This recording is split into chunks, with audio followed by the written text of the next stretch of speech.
තමන් කැමති දේ කරොත් අදක්ෂයොත් නැහැ, දුර්වලයොත් නැහැ. යම් කිසි කෙනෙක් අදක්ෂයෙක් වෙන්නේ තමන් නොදන්න ශේෂ්ත්‍රයක නියැලුණොත් විතරයි. ඔයා කැමති දේ විතරක් කරන්න. මේ ලෝකේ අදක්ෂ ඒ වගේම දුර්වල මිනිස්සු කියලා જાතියක් නැහැ. යම් කිසි පුද්ගලයෙක් දුර්වල වෙන්නේ එයා කරන කාර්ය උනන්දුවෙන් උත්සාහයෙන් කරන්නේ නැත්නම් විතරයි. යම් කිසි කෙනෙක් අදක්ෂයෙක් වෙන්නේ තමන් නොදන්න ශේෂ්ත්‍රයක නියැලුණොත් විතරයි. ඔයා ඉස්සරහට යනවා නම්, අනාගතේ ඉදිරියට යනවා නම් ඔයා කැමති දේ විතරක් කරන්න. අනිත් අය කියන දේවල් නෙවෙයි, තමන්ගේ හිතට එකඟව තමන් කැමති දේ කරන්න.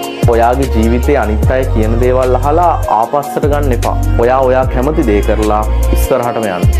ඔයා කැමති වාහන හදන්න නම් ඔයා වාහන හදන්න. චිත්‍ර අඳින්න නම් ඔයා චිත්‍ර ඇඳලා ඉස්සරහට යන්න. ඔයා කැමති සින්දු කියන්න නම් ඔයා සින්දු කියලා ඉස්සරහට යන්න.